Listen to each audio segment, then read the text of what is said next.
Bună ziua, doamnelor și domnilor! Urmează un vlog de la Eforie cu o bronșită acută și un început de laringită simultan. În acest vlog de călătorie urmează să facem o analiză interesantă între prețurile pe care le-am găsit în Grecia acum 2 săptămâni și Eforie Nord. De asemenea, vom fi cazați la unul dintre cele mai nou renovate hoteluri din Eforie. Este un hotel care îți fură privirea și o să vedem dacă merită prețul pe care l-am plătit pe noapte. Haideți cu noi într-o experiență la Eforie, pe litoralul românesc, să vedem dacă mai merită să mergi la noi în România la mare. Hai să începem!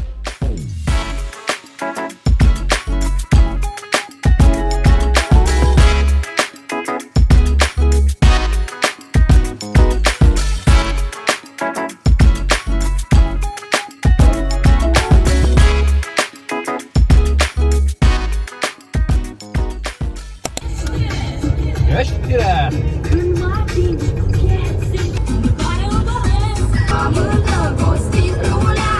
Am aflat ce-i dragostea. Referitor la transport. Probabil că asta este cea mai mare diferență și ceea ce costă cel mai mult atunci când mergi în Grecia față de Eforie. Drumul dus întors cu aproximație, benzina, a fost cam 500-600 de lei pentru amândoi dus întors. Mă doare gâtul, dar nu contează, mergem la Eforie. Și pentru a merge în Creta a trebuit să luăm bilete de avion pe de o parte, care au fost pentru amândoi 1300 de lei cu Wizz Air. Mai departe am avut, bineînțeles, mașina de închiriat acolo, care a fost 215 euro pe 3 zile și benzina a costat 60 de euro, deci 300 de lei pentru 3 zile cât am fost acolo, în Creta. Deci, din perspectiva aceasta, costurile sunt mult mai mari, pentru că transportul este foarte facil să ajungi la noi la Eforie, să mergi cu mașina de la București, cum este cazul nostru.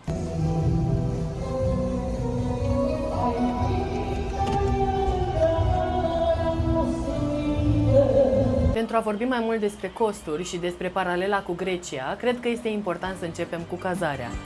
Ne-am cazat la un hotel de aproximativ 3 stele, era mai mult un apart-hotel, era deținut de o persoană privată și am dat în Grecia 580 de lei acum 2 săptămâni, în Creta mai precis, în stațiunea Ayios Nikolaos, care este o stațiune mai liniștită, mai pentru familie, nu pentru petrecăreți sau pentru distracție. Aici, în schimb, în Eforie, am ales să stăm la Coralio, care nu știu dacă e un hotel de 4 sau 5 stele, îl aștept pe cameramanul meu să-mi confirme. E de 4 stele. Acest hotel de 4 stele, care este și proaspăt renovat și, sincer, are o reputație care îl precede, pentru că este de foarte mult timp în Eforie Nord. Coralio, pentru cine știe, este fostul hotel Hephaistos.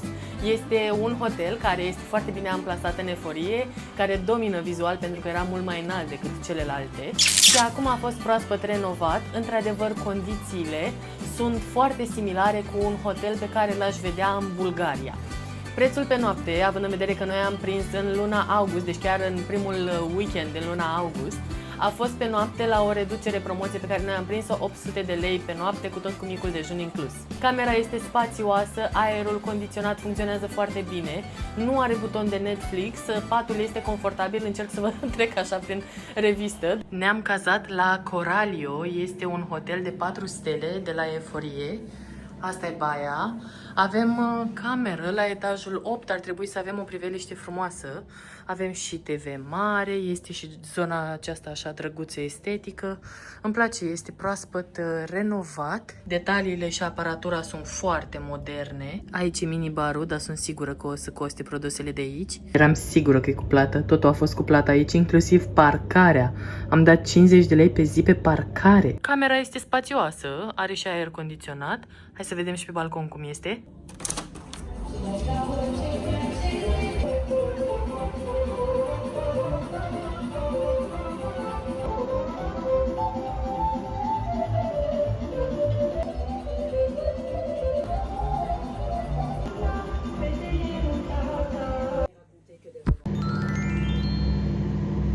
dar ceea ce mi-a plăcut mie cel mai mult la această cazare este balconul, pentru că este foarte frumos. Am și prins la etajul 8 din 9, deci avem o priveliște foarte frumoasă asupra lacului Techerghiol, asupra piscinei.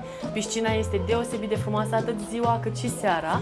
Și seara se organizează tot felul de concerte la restaurant, concerte cu muzică populară, cu muzică românească, cu muzica noastră. Se încing ore și chiar și piscina are culori care face piu, piu, piu, piu, piu. Și prin urmare ai o întreagă atmosferă, e foarte fain. Micul dejun a fost delicios, a fost foarte variat, m-am simțit ca la all inclusiv, a fost foarte bun, ingredientele calitative și de asemenea o ofertă foarte variată. Cu siguranță poți să stai aici o săptămână și să nu te plictisești de micul dejun, ceea ce este foarte mare lucru. Am văzut că doar în 2 zile când noi am stat deja aici au și diversificat. Ce diversitate! Asta e doar ce mi-am luat eu. Omletă, bulete de cartofi, un crembuș, salată proaspătă, salată de vinete, brânzică, castraveți și un crembuș de aici rătăcit împreună cu, uitați-vă, este și o stație de clădite chiar, stația separată de cafea, e foarte bine echipat micul dejun. Sincer mă simt ca în Grecia sau Bulgaria.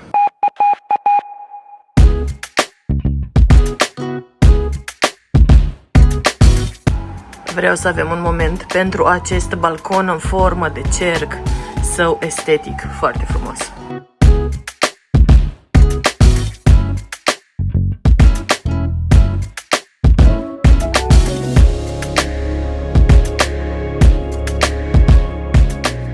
Subiectul șezlongurilor. Șezlongurile în Creta ne-au surprins. Noi nu am mai fost de data aceasta în zona Hania, am fost în zona Aios Nicolaos și a fost mult mai ieftin, în sensul în care a fost pentru prima oară după ani de zile în care am mers pe multe insule, când am găsit chiar o plajă cu șezlonguri gratuite. Am așteptat să vină cineva să ne ceară bani toată ziua, nu-mi venea să cred că nu vine nimeni. Mai departe am găsit chiar o plajă unde 2 șezlonguri cu umbreluța costau 50 de lei. Am găsit și plaje unde costa 30 de euro, cam așa am găsit prețurile în trecut, 20-30 de euro. La Vulisma, la cea mai faimoasă plajă din Creta, din acea zonă, este ca o piscină naturală superbă Vulisma și este una dintre cele mai frumoase plaje pe care noi le-am vizitat vreodată. Nu te simți ca în Europa, te simți așa, în fel de Caraibe, Maldive, ceva foarte exotic și frumos. Deci, prin urmare, acolo a costat 30 de euro, pentru amândoi 150 de lei. Dacă stăm să ne uităm la prețurile șezlongurilor la Eforie, o să vedem că la plaja Eden, unde am fost noi ieri, 2 șezlonguri cu umbrela au costat 100 de lei. Un pic din behind the scenes, ceea ce nu vedeți de obicei în vloguri și pentru că nu vreau să pară perfect. Am fost destul de bolnavă vacanța asta. Am terminat zilele trecute un loc de muncă și m-am îmbolnăvit imediat după și am făcut febră. M-am simțit destul de rău, n-am fost la adevărata mea capacitate, dar am vrut să vă fac acest videoclip ca să vedeți o comparație, să vedeți care au fost prețurile. Poate unii dintre voi încă vă gândiți dacă să dați o fugă până la mare și știam că este important. Data trecută când am fost, acum 2-3 ani, am stat la acest hotel, la Allegro, și a fost nașpa. Îmi amintesc că mirosea foarte tare a canalizare și am plătit destul de mulți bani și degeaba, sincer. Nu a fost cine știe ce, nu pot să zic că recomand. De 600-700 pe noapte. Da, nu a fost o diferență foarte mare de preț.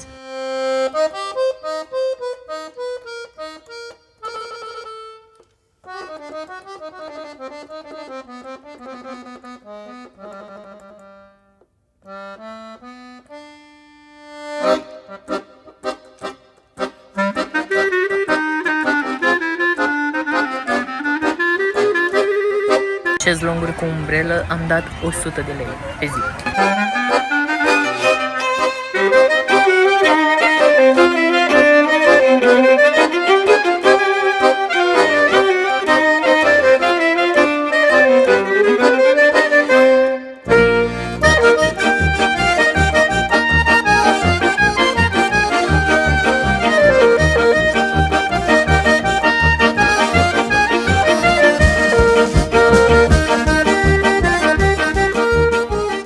Problema care este? Șezlongurile sunt poziționate nu fiecare sub umbrela sa individuală, ci este o umbrelă foarte mare de tipul acela de terasă, de bere, cu scol, știți cum avem noi românește. Și acolo stau practic două familii, dacă noi, de exemplu, cum eram noi doi și cu încă o familie, dar stăteam cu șezlongurile lipite unul de altul, adică pur și simplu era ca și cum venisem în vacanță cu familia respectivă. Deci dai 100 de lei, dar și îți faci prieteni și stai lângă ei și până la urmă trebuie să te împrietenești cu ei, având în vedere că aproape vă atingeți piele pe piele, pentru că atât de mică este distanța între șezlonguri și trebuie să împărțiți o umbrelă. Șezlongul costă 50 de lei bucata și trebuie să împarți umbrela cu încă 2 oameni dacă nu-ți iei o pereche de 4. Faceți o singură umbrelă care trebuie împărțită, vedeți, la 4 șezlonguri. Deci în Grecia dădeam cam 2-3 euro pe cafea, dar era cafea din aia profi făcută, era bună. Și aici am dat 2 euro, adică 10 lei am dat, ca să aveți așa prețul orientativ, pe cafeluța asta și 10 lei pe apă, pe 1 litru de apă. Deci, din perspectiva aceasta și așa Grecia câștigă. Știți că ei au prețul fix la apă plafonat la 1 euro maxim acum și practic peste tot găsești apă la 1 euro. Cappuccino pe plajă 10 lei. Asta este diferența între calitatea pe care noi am primit-o în Grecia, respectiv șezlonguri, fiecare cu umbreluța lui, nu zic, unele erau de paie, na, se mai vedea prin ele, mă rog, mă refer umbrele, dar măcar aveai fiecare pachet de șezlonguri, avea umbreluța sa. Acest lucru a contat. A fost ciudat, sincer, ieri când am stat atât de aproape de familia respectivă. Ai văzut că s-a și întors domnul ăla cu spatele, că se simțea awkward să stăm atât de aproape. Adică e așa un sentiment de dacă nu vin 4 oameni, e ciudat. Mai departe, referitor la mâncare. Noi în Grecia, în Creta, acum 2 săptămâni, am plătit în jur de 180 până la 300 de lei, 2 persoane și includea mâncarea, felul principal, aperitive și băuturi. Prin băutură ne referim poate la o bere, ne referim la o apă, genul acesta de lucruri și câteodată primeam, bineînțeles, și desert din partea casei, pentru că așa sunt grecii. Aici, în Eforie, pot să vă zic câteva prețuri pe care le-am observat. La șprot, 100 de grame costă 13-14 lei. Pentru o ciorbă plătești în jur de 20 și ceva de lei, depinde cum alegi să fie, ce tip de carne. Un fel principal de mâncare, să zicem pulpă cu piure, te ajunge în jur la 40 de lei. Deci uitați-vă bine cârnatul ăsta, ăsta e 46 de lei. 46 de lei. Asta e 36. Deci eu plec cu asta acasă. Deci, prin urmare, prețurile nu sunt tocmai mici. Nu pot să zic că le depășesc pe cele din Grecia, dar dacă stai să te gândești, de exemplu, noi am mers pe plajă în Grecia și am mâncat 2 gyros împreună cu cartofi și cu souvlaki, nu cu souvlaki, cu alea, cu boți de carne. Cu chicken skewers, cu 2, unul de porc și unul de pui și mi-amintesc că am dat sub 100 de lei pe acea mâncare. Adică dacă voiai mâncare tip fast food, găseai foarte repede și în Grecia opțiuni la sub 100 de lei pentru 2 persoane. Așa că din perspectiva aceasta a prețurilor pot să zic, concluzia mea și ceea ce am remarcat, dacă mergi la Eforie, 1, este mult mai ușor să ajungi, 2, costurile, transportul este mult mai ieftin, dar mai departe, da, bineînțeles, găseam cazări și mult mai ieftine decât acesta. Ne-am dorit să avem un hotel bun și cred că a fost un highlight. Piscina, zona de piscină, cât de frumos a fost totul aici și condițiile cât au fost de bune. Nu regret că am venit la Coralio și chiar vă recomand să veniți dacă vă doriți o experiență frumoasă de hotel.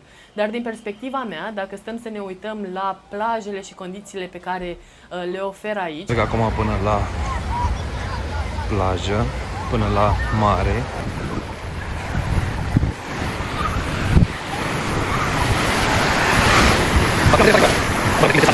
Aici e destul de ok.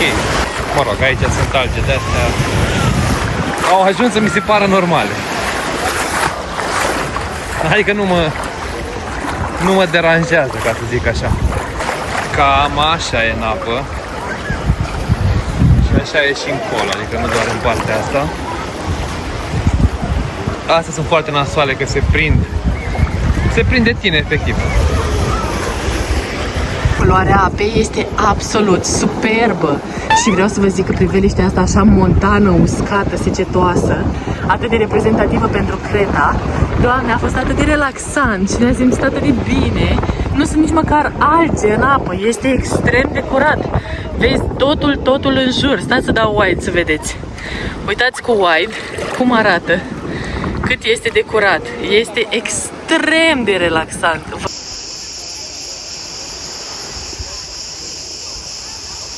N-are asta, nu e amenajată. Da, nu e amenajată, dar vezi, asta e parte din frumusețea ei, cred. pentru că dacă era amenajată, după aia erau și mai multe banane, cum a fost ieri, erau tot mai multe activități turistice, așa cumva e frumoasă prin faptul că e izolată. Acolo să arătăm cum e plaja acum. Deci, știi?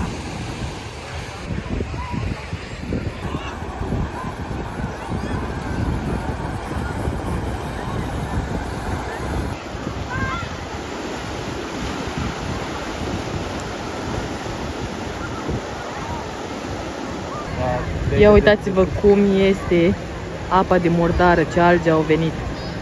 Deci așa este în apă, peste tot, peste tot. Și e îngrozitor de murdară apa. Și faza e că, nu știu de ce a venit deodată, adică ieri nu a fost atât de murdară, de exemplu, dar acum e horror. Da, au mărit excesiv plajele și în acest sens, nisipul, dacă putem să-i spunem așa, este format din mici scoici foarte neplăcute la tălpi, comparativ cu nisipul de origine, așa cum este pe partea stângă, unde plaja este la dimensiunea ei inițială, naturală, cu nisip, cum era și asta de altfel. Deci aici este plaja, cum a fost ea lungită de către autorități. Și pe partea cealaltă este cum era plaja de origine. Deci aici este before și aici after. E incredibil. Păi și de ce stau oamenii așa mult aici? Îmi pare că sunt pietre.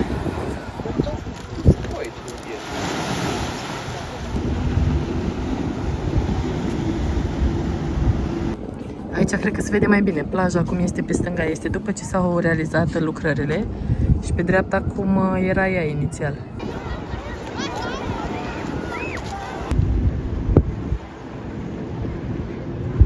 Dar foarte aglomerat. O aglomerație pe litoralul românesc de nu te așteptai. Eu cel puțin nu mă așteptam. Așa că pentru mine, la finalul zilei, dacă ar fi să aleg între cele două, chiar dacă am plătit mult mai mult pe transport pentru a ajunge în Grecia și a avea mașină închiriată, eu aș alege în continuare Grecia și diferența ca bani ar fi undeva la câteva sute de lei diferență, având în vedere cât costă și care sunt prețurile pe litoralul românesc la eforie în realitatea anului 2026. Aștept în comentarii părerile voastre dacă aveți întrebări despre alte costuri. Haideți să vă mai arăt cum a fost experiența noastră aici. Uite ce frumos e frumos, așa? Da.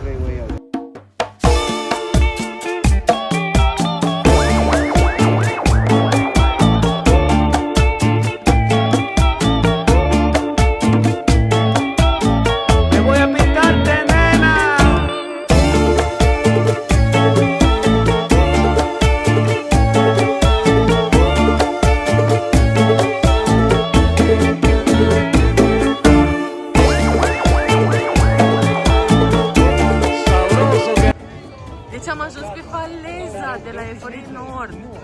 Nu e faleza. Nu cunosc. Mi-am luat. Ce, om real? Nu, hai că plec. Deci eu mi-am luat ceai la mine pentru că mi-e rău. Am ajuns pe faleză, da mă, e foarte frumos aici. Serios? Asta e faleza orașului. Faleza de la Eforie. Eu n-am mai fost aici, e foarte fain. Deci ador gâștile astea. Le ador. În 30 de ani ne plimbam pe faleza asta. Ce frumos! De atunci. Copiii. Care copii? Care copii? Eu? Pe toți trei. Pe Cătălin și pe Ionuț. Și pe...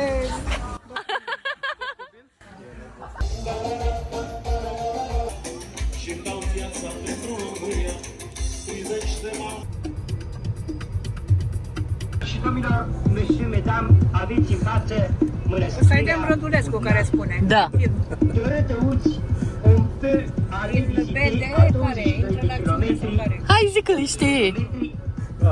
Da, tu vrei să cânt?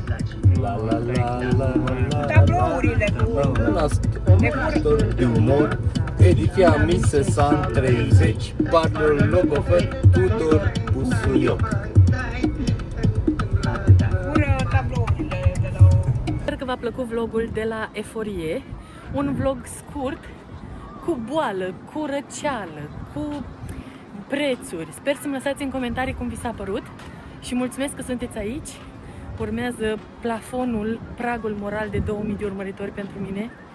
Greu s-a obținut, dar anul acesta mi-am dorit și cred că ați văzut. Am fost mai prezent aici decât pe Instagram și TikTok cum eram în trecut, pentru că mi-am dat seama că în asta am dorit să investesc. Așa că vă pup și vă doresc o vară frumoasă!